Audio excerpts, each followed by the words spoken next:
All right, is everybody ready? We're ready. Let's do this thing. Hey everybody, welcome to another episode of The Local Lens, Lawrenceville Unfiltered. My name is Louie Campbell, and sir? Dwayne Volkman. And two gentlemen that probably don't need much of an introduction in Illinois. You, sir? Darren Bailey, and glad to be back with you, and thank you so much for letting me represent you for the 4 years that I was in Springfield. So, I'm Aaron Delmar, and excited to be here for the first time and meet with y'all and get to know everybody. Right on. Well, thank you so much for coming on with us. So we're just going to get right into this. For people across Illinois who may know your names but don't know you as individuals as personally, who are you outside of politics and what compelled you to run for state office? well, I love that. So, lived all my life in Clay County. Louisville is my hometown. I farmed. I'm a farmer. I and my children, we farm 12,000 acres of corn, soybeans, and wheat. Have a small trucking company and an excavating business. Been married to the love of my life. It'll be 40 years this year. And served on the North Clay School Board, served in church leadership. Cindy and I went on to open up a Christian, full armor Christian academy in Louisville and in Olney. And then essentially in 2017, when our state legislature was upping the our income tax up to 32%, I got a little noisy on Facebook. So it took off like wildfire because people were not educated. They didn't know what was going on with the government. And that's what propelled me. People then began to say, hey, why don't you represent us? So served 2 terms as a state representative. In 2020, in the COVID lockdowns, I sued J.B. Pritzker, won that lawsuit, began to open up small business, served 2 years in the state senate. And then, I just felt like with the atrocities and the tyranny of J.B. Pritzker, the door opened to run for governor in 2022. So we were unsuccessful with that. But now we've got the plan, we've got the team, and we've got he's given us a new message that I believe will resonate with all of Illinois to take this man down. Oh, great. And what about yourself, Aaron? So I started out in the city of Chicago, right in the heart of Cook County. My parents and I, we lived there until I started getting close to junior high, and we moved to Palatine, Illinois. For those of you that aren't familiar with Palatine, it's about 15 minutes north of O'Hare Airport. Had some success in high school athletics. I earned a scholarship to Indiana University. Had some more success there as a 3-time All-American in judo. Was a varsity letter winner as a true freshman in wrestling, Big Ten Division I wrestler. And then I went to the Olympic Training Center in Colorado Springs, made the world team in 2000. Came back and I fought 13 times in MMA. Or for those of you at home, UFC. I always like to joke with people that say, well, I'm a fighter. I'm like, well, I was an actual cage fighter. Literal fighter, yes. And it makes me uniquely qualified to be a Republican in Illinois. Yeah. Yes. Came back and started a family business, and didn't really look at politics until we had a city councilman who felt like that position was owed to them, and wasn't doing a lot of constituent services. They were there for 18 years, and I decided that I was going to challenge him. Never supposed to win. Won that race by 18 points. Then I became the Palatine Township Republican committeeman. Went on to be the Cook County Republican chairman. From there, I became the highway commissioner. I served on the Illinois International Port Authority. I was a Trump delegate in 2016, 2020, 2024. I'm a state central committeeman from the 5th Congressional District. I was the former co-chairman of the Illinois GOP. So up and down the political and the government side. And I have a degree in public administration from Indiana University. I wanted to be a city manager, a public works director, something to that effect, and my MBA and certificate here from University of Illinois. And I'm a father of 6 kids, avid chess player. That's what I like to do. I like to play chess, Nice. politically and on the chessboard. Yeah, and on the judo mat too, right? Yeah, don't let the baby face fool you. I throw with bad intentions. All right. Well, I love martial arts. I've been involved in martial arts since I was 4 years old. So There you go. Yeah, I got a lot of love for it. We were recently at an event with you and Robinson, and Aaron, you shared your story about how you two came together on the same ticket. Yeah. Can you share a little bit of that again? Well, that's a journey in itself. Darren and I have always been pretty competitive. Darren's always been known as a fighter. If it's COVID, if it's fighting J.B. Pritzker, it's fighting for lower taxes. I've always had a respect for Darren. But being from Chicago and Darren being from the South, we have a different perspective, right? And the way that we fight is a little bit different. Yes. And we come to find out that there were people in our orbits, donors, campaign teams that didn't want Darren and I to ever see eye to eye. And so there was controversy. Darren and I weren't always very kind to each other. very similar to Donald Trump and J.D. Vance. Yeah. I'd use that example. Right. But when And we all know how that turned out. it turned Yes. out it turned out Yes. great, and I was looking at running for governor myself. Darren took a pretty good beating to us in 2022 when I ran for lieutenant governor with Gary Rabine. And I was, used that knowledge and that experience, and I was speaking across the state, spoke at 54 keynote speaks at Lincoln Day dinners all across our state. I was getting to run, and I got a phone call from its campaign manager, Jose, and said that they wanted to join teams. And, there's more of a funny story to it, but for time purposes, I was very apprehensive about it, right? I mean, there was personal feelings. But Darren and I met with Cindy and the RNC committeeman, Dean White, and we had what was supposed to be a 45-minute conversation was over 4.5 hours. And we found out that we had a lot more in common than we did apart. And it kindled a new friendship to start. Very rough, but kindled a new friendship. And as we went through the campaign process, spent time together, we realized we're more and more close. And then unfortunately, to the tragedy that struck Darren's family, it created more of a relationship because we had more responsibility. And I'm a firm believer that once you're on a team, you're on a team. And when we decided to work together, all that went away. We're now on the team. And so I feel very close to Darren. If you see the way that we speak, we complement each other. Our policies very similar, but we bring a different perspective. Darren understands the rural ecosystem where y'all are from. And I grew up in the city of Chicago. I know Cook County. I've been their chairman. A lot of people say, "Well, I live there. I know about it." I'm like, "Yeah, but try leading it. It's a lot different." And so we started this movement on a grassroots basis, and I've learned so much about Darren, the Southern Illinois hospitality, the integrity, the humbleness. And I'm going to be very close to Darren. And I tell you, anybody that tries to hurt this man to my left, you better have some more MMA experience than I do, because you're going to have to get through me first. Right on. It's just great how you two came together. You complement one another in every way, geographically and otherwise. Darren, where do you stand on Second Amendment rights for law-abiding citizens? Well, I think I've been, a very strong proponent of that. Yes. And we believe that in the days ahead that we will be able to work, in rolling back some of the regulations. But first, we've got to earn the respect. That's where this 80-20 principle, comes in at working on affordability and working on safety and working on education. And I think that when we begin to bring people at the table in Springfield, and just as Aaron said, and we start working together, we're going to start understanding each other better. And I think there will be some avenues to roll back. So, I'm a constitutional carry. Yes. I have everyone knows where I'm at with that. So I'm a strong proponent. But the reality is, we've got some hurdles to overcome in the state of Illinois. Not only that, but it is the state legislature that drafts the bills and puts them in front of us. But we'll get the work done that's going to get everybody some relief, and then I believe those talks will come soon and later. I do believe that. Illinois is ready for reform on Second Amendment issues. Yeah. A lot of people ask us constantly about the Ford card. Ford card is just an additional tax, right?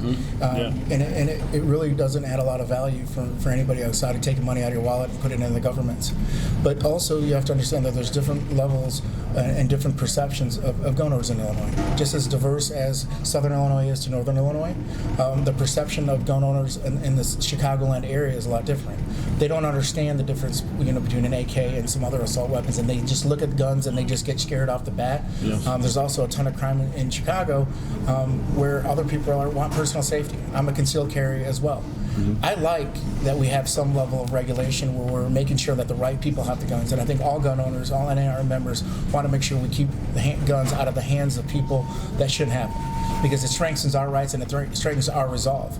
But people in Chicago and Illinois need to be able to protect themselves, because you can see under the leadership of Brandon Johnson and J.B. Pritzker, I could say the failed leadership, it's even more necessary now for personal protection because there's nobody else out there to protect us. Right. So, would you work to repeal the Protect Illinois Communities Act, which has outlawed certain firearms such as the AR-15 and limited magazine capacity for weapons? Yeah, when that time comes, that's definitely on the table. When I believe Illinois is ready for that, absolutely. You know, Okay. One thing I think gun owners need to understand too is how government actually works. And unfortunately right now, until we can deal with gerrymandering in the state, we're gerrymandered out of our districts. So you have 118 state representatives, you have 56 state senators, right? In order for something to get to the governor's desk, it's got to go through both those levels of government. Right. So a lot of times people want instant gratification for gun rights, for life issues, for other things. The idea that some of these things may be landing on Darren's desk are incredibly small because they'd have to pass through both houses. Right. And so it's challenging as conservatives for Darren and I, which we want to do so many great things, but we're going to have to do that under the understanding that the executive branch is one of the three, and the legislative branch has to start that legislation in order for it to get to us. Exactly. On the topic of education, and I've got a lot of friends that homeschool. Parents who homeschool, they still pay property taxes and school taxes, yet many districts don't allow their children access to extracurricular activities. Do you believe that homeschooled children should be allowed to participate in those activities in their districts? I do. Right now, Illinois law suggests that, or allows, that local school board Correct. To make that decision. I am a firm proponent on local control. I don't really want to take, that's an issue that serving on the school board myself, I do understand, but I think that I believe the governor's office, through messaging and through working with the units and with who we place on the State Board of Education as the director, I think there's ways to go about making that happen. I think, I'm sorry to go in. I think that, people, especially in the urban areas, don't really understand homeschooling. That it provides an opportunity for a parent to increase that bond with a child through an educational purpose. Where I work up in Palatine, we have a gym that's associated with our building, and we use that gym for homeschooling kids to do gym class, especially in bad inclement weather, which obviously we live in Illinois very, very often. But also, there has been legislation that Illinois has let expire that takes away rights for homeschoolers and opportunities. In the big, beautiful bill that President Trump passed, there's an opt-in that would provide more funding for homeschoolers, for public education, for private schools, right? And I think this is important because this is one of the ways that we win in Chicago. By letting that expire, they've effectively pushed kids out of the different schools that they're accustomed to because the grant dollars are away, putting pressure on the parents, putting the kids in schools that they don't originally want to be at, right? Breaking those communities. But if J.B. Pritzker would opt into that bill, 30 other states in the U.S. have opted in to get that funding. Even Colorado, which is a blue state. If J.B. Pritzker would do that, we would be able to get that funding and be able to provide additional funding for those, right? And Darren has already made a commitment that when we're elected governor, lieutenant governor, he's going to get that funding and bring it back to Illinois, so the other states that are taking our money and we're not getting the value will bring that back. And I think that's how we win a lot of people in the city of Chicago that maybe don't agree with us on other issues, but will agree with us. They want their kids back into the school they've had for the last couple of years. Exactly. You brought up something when we were talking about Second Amendment about how things have to start in the legislature. Sure. And it's pretty well known that the other party has a supermajority in both houses of our legislature. How can you effectively make changes in Illinois with a veto-proof supermajority on the other side? You communicate. I mean, that's exactly why a Southern Illinois farmer is sitting here, and going to be able to win the primary, a second go around with what I believe will be a large margin because I've communicated to the people. So, each one of these issues, the governor's office, I myself, I'll be communicating, these issues to the people. And not only that, but just with this open door policy that I've always had. I've had that on the farm. I've had it in Springfield. You bring people to the table because the reality is this.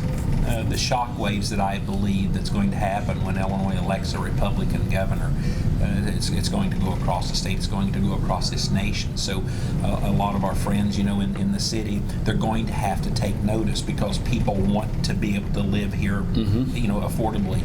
They want to be safe and they want their children to be properly educated. So when that message is conveyed and the vote, we believe, shows that, there is a wonderful opportunity to bring these people to the table, and then therein comes the hard work that we cannot mess up in the way that we communicate. Kind of a snowball effect, too. Yes, Once a few absolutely. things Public start working opinion. more and more. Yep. Yes. But also from a functional value, under a Bailey administration, there would be 327 different boards and commissions that are appointments that Darren will be making with a transition team.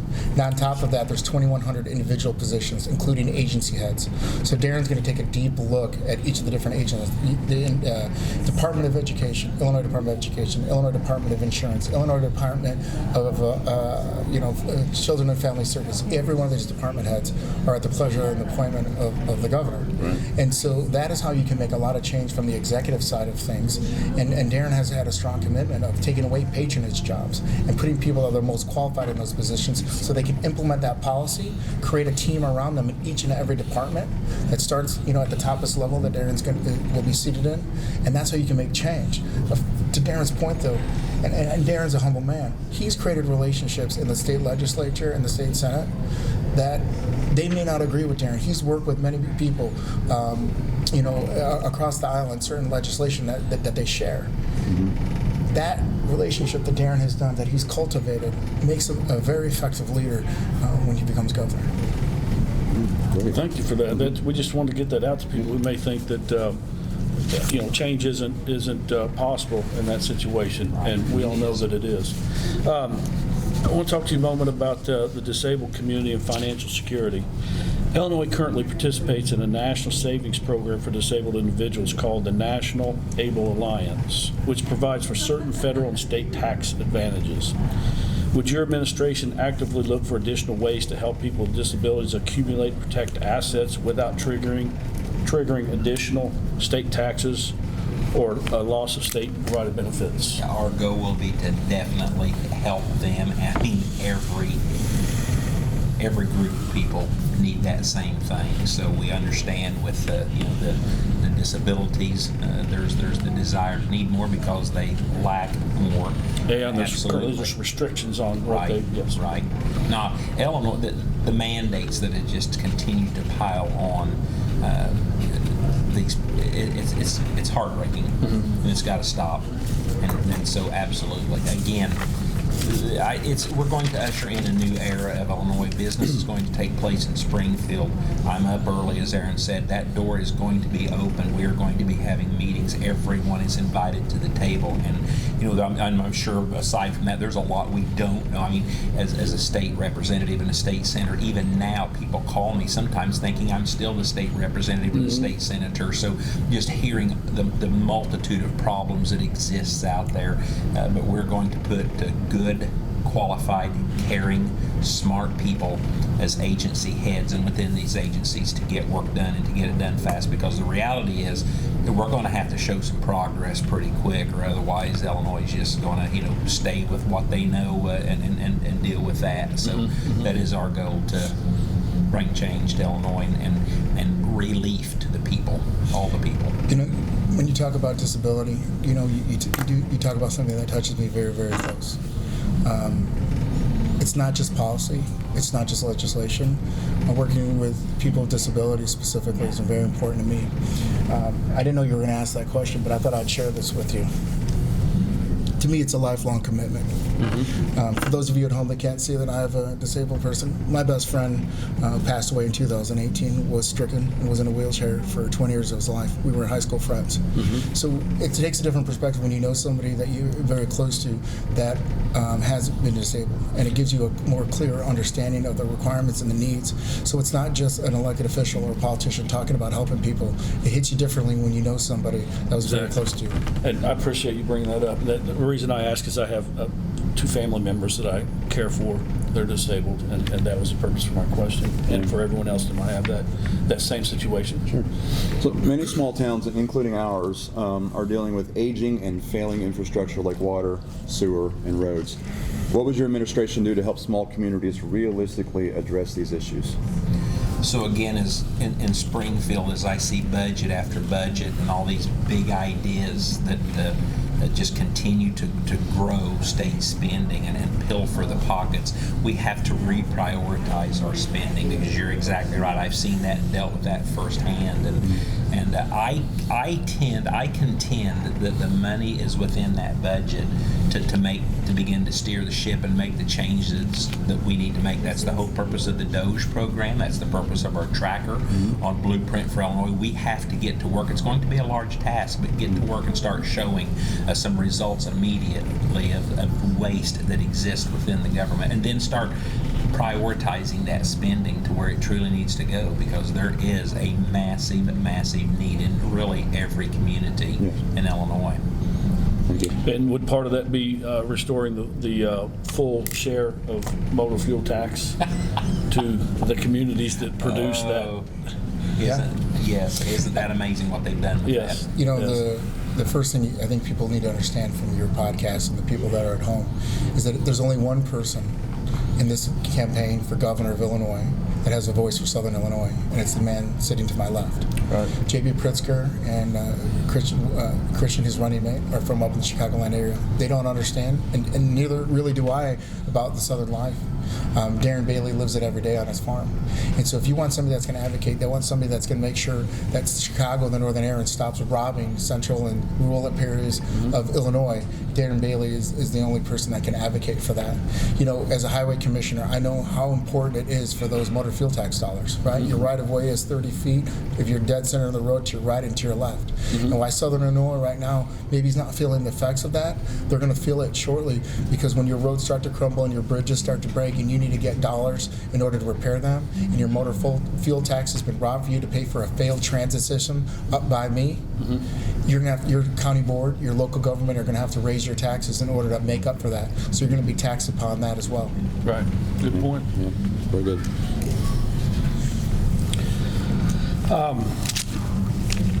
Illinois' pension crisis. I heard you speak earlier tonight at the event that you're at about the workers' pension, and you answered some of my questions, but I'd like for everyone else to hear briefly what you had to say about state pensions, and that your plan wouldn't affect current pensions. Correct. So as a state senator, I was drafting some legislation to try to catch the attention of the public sector unions and get them to come to the table, because they had no desire for that, because J.B. Pritzker just kept spending their money and taking care of the union bosses, but not necessarily the rank and file, the members out there that are working so hard to have a good job and to be able to depend upon their retirement. So J.B. Pritzker was able to take that and misconstrue my intent with that, and he holds up this document that says, hey, look, Bailey's trying to take your pensions. That was never the case. The true intent is to assure and guarantee anyone out there that's earned their pension that they will have that, to live off of, and the people who are just now starting to know that it will be available. Pensions are a promise. I will fight for that. The reality is, starting with Jim Edgar, it's been governors, it's been legislators that have used and abused those dollars, and that is why this situation is in such a crisis. So we will be working for solutions. We still need that seat at the table to find out what the possibilities are. We have correctional officers working that will be working in these prison systems far too long.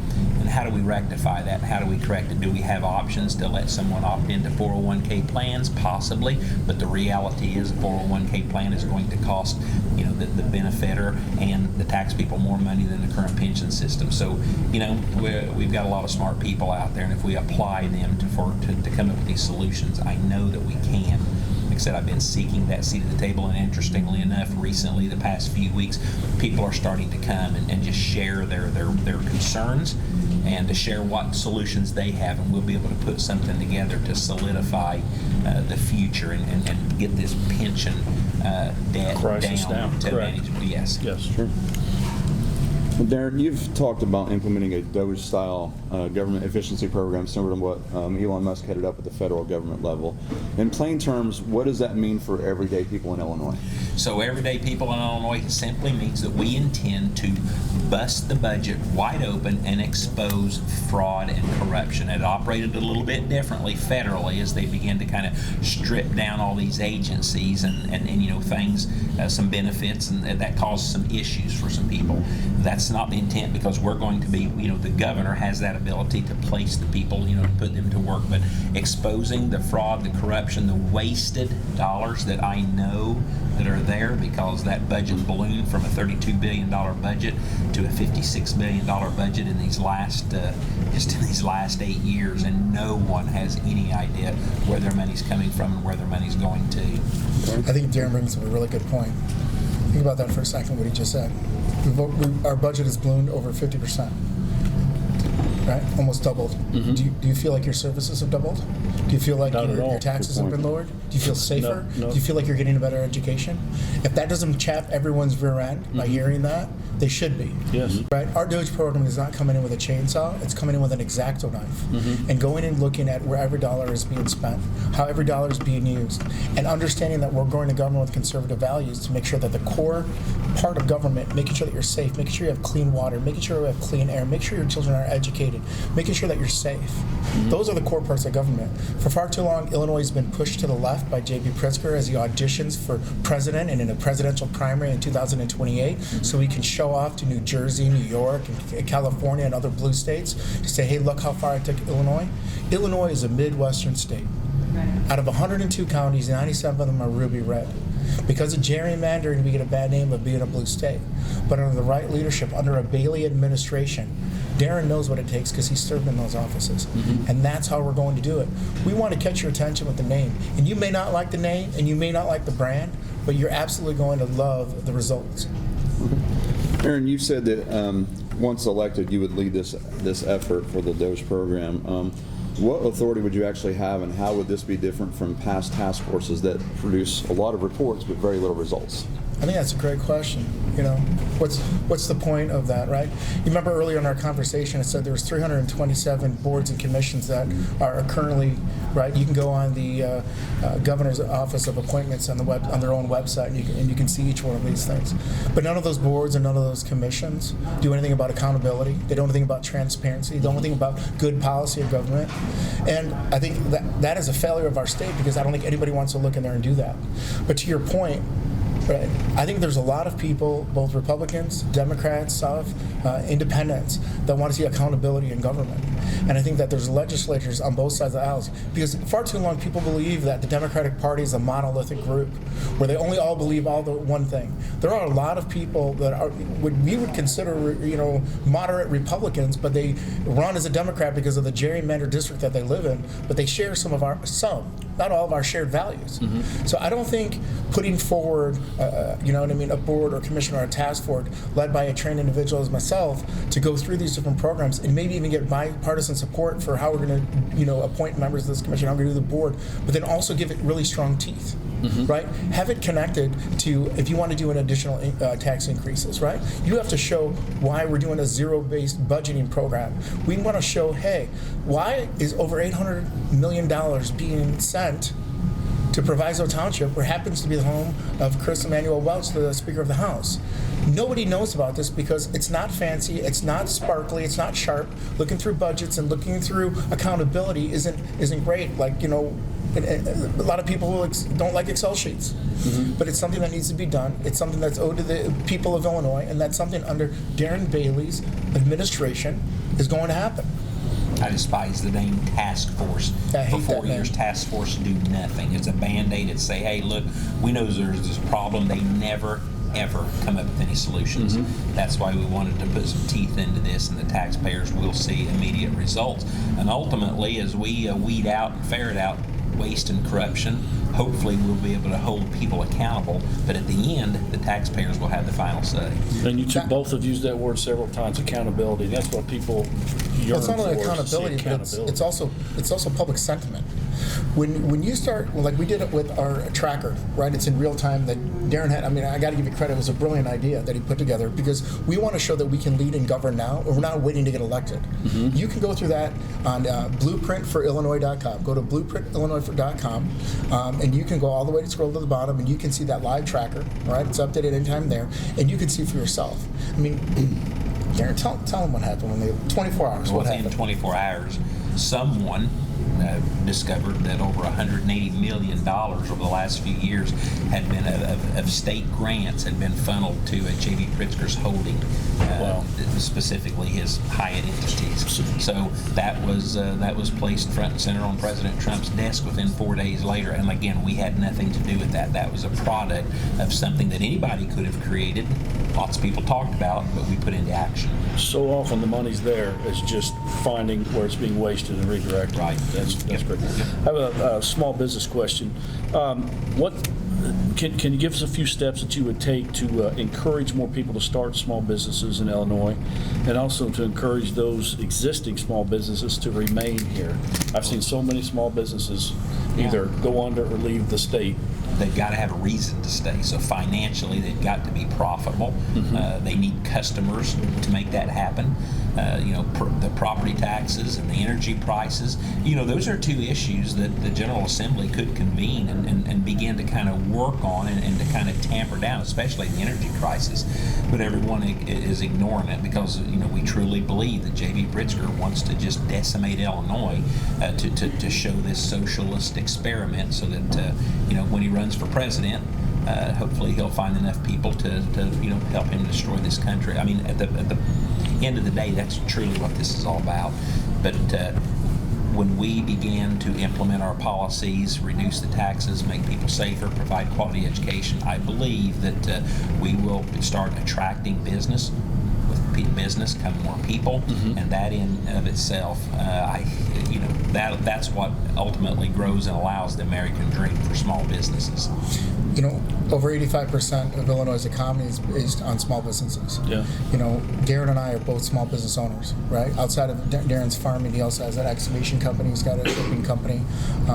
And I started my small business in Palatine in my parents' basement with a $2,500 credit card, and was able to build it and scale it and provide for my family and really live that American dream. But it wasn't because of Illinois. Frankly, to be honest with you, it was in spite of Illinois, in spite of the taxes, and in spite of that, because everybody touches it. Even if you don't own the building that you have, your landlord owns it. When that property tax goes up, it gets passed on to you in the rent. Yes. When you look at every aspect, when they put mandates on the cost of labor, when they put mandates on different school boards, that increases the property tax. You can see that all across when they start charging sales tax. In January 1st of 2024, or pardon me, of 2025, they created a new rental tax. So if you went to Home Depot and you rented a carpet cleaner, it used to be $20. Now it's $20, $22 because it's a 10% tax, right? It makes everything more expensive. And what it also does is it makes us incredibly less competitive. Exactly. And if you want to develop any economy, if you want to develop any state, you need to be competitive. That's why, as Darren was speaking earlier, Indiana and Iowa are trying to poach our businesses and poach our people, and actually trying to poach our land. Why? As Darren said during our speech, because they know that we're not guarding our borders, right? We're not doing the things that we need to do in Illinois, making Illinois competitive in a place where you seek to do business instead of run away to do business. And that changes under a Bailey administration. Wonderful. So, if someone listening today is undecided, what's one thing you want them to take away from this to remember about your ticket? Let's go back to 2014 when we elected Governor Rauner. A billionaire class type individual. Everybody was from the Cook County region. He didn't understand all of Illinois. Not only did he not understand all of Illinois, he just certainly didn't understand how government worked. So he came in, he went to war against Madigan, he went to war against the unions, he was immediately stopped, and from there everything went downhill. Aaron and I have talked about our experience. People know our passion. You know us. You know him if you're from Cook County. You know me if you're from the rest of the state. You know that we will stand firm, that we will not be moved from our core convictions, and that all this that we're talking about we believe is completely doable. And that's the work that needs to be done, and that's the work that I believe the voters will trust that we will get done. Okay. Aaron? I think Darren said it really right. This is the generational opportunity. We have people speaking for the whole state and not just Chicago. And Chicago's a great city. I was joking with Darren. I said, Darren, if you ever, say something negative about my hometown again, I'm gonna kick you in the shin, right? And it's because in a lot of ways Chicago earned it. A lot of the bad ideas that ended up in Springfield started in Chicago, but Chicago has everything that a major metropolitan area needs, right? We have a great workforce. That's kind of slipping away. We have a Great Lakes, we have beautiful restaurants, we have a downtown area that could be the icon for tourism across the world, right? We've been there before, but we need to have the leadership, not only on the state level, but maybe trickling down, and for the mayor of Chicago, I think needs to be replaced as well, to bring those reasons to come back to Illinois, something we can be proud of, something that everyone in Illinois can thrive and not just survive. And it really starts at the top, because it's also, to the points we made earlier, it's not just about winning an election. It's about creating a movement and getting people on board and then leading by example. If Darren and I can put our past aside and the unkind words that we've done and the controversies that we've had between us together, that is an example that we're leading with to show other people too. Not just in the Republican Party, not just in the regional north and south of the state, but Democrats and Republicans as well in the state, to be able to work hand in hand to make our state great again. No one can argue that the whole state needs represented, and I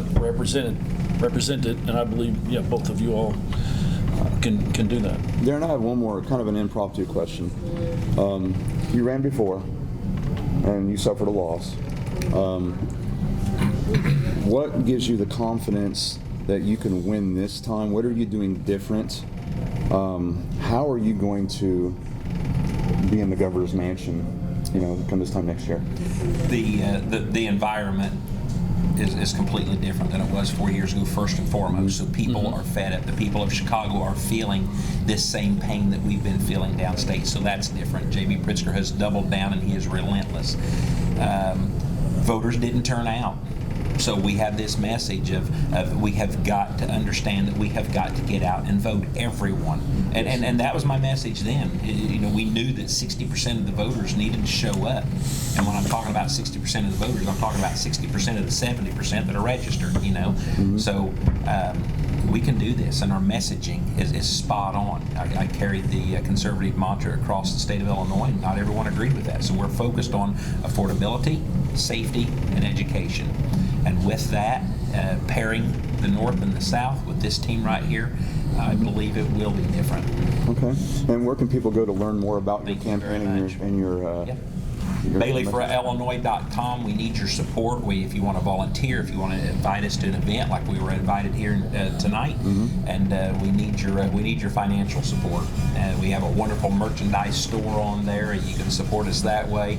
But then also go to blueprintforillinois.com, because that is the powerful site that shows what our game plan is. I didn't have that 4 years ago. Okay. We've got it. We're sticking with it. We've got the winning message. We've got the winning team. We just need people to get inspired and do their constitutional due diligence and vote. And what I suggest they do is they go on the website and get yourself one of those Farmer in the Dell t-shirts or hats. They're pretty cool. Yeah, that's right. Thank you so much. Very cool. Thank you so much. guys. I really appreciate you both. Appreciate it. Thank you so much. Thank you. Thank you all. Thank you. All right. Thank you to everyone. Well, everybody, be sure to subscribe to the channel. We'll catch you on the next episode of The Local Lens, Lawrenceville Unfiltered. Hit the notification bell and share this on social media so everybody can see it. We appreciate you. Peace out. Thank you so much, Thank you guys. very much. Thank you all. Good material. You got to stay up here driving didn't home keep you tonight. too long. Driving home. Okay. Yeah. We're driving an hour.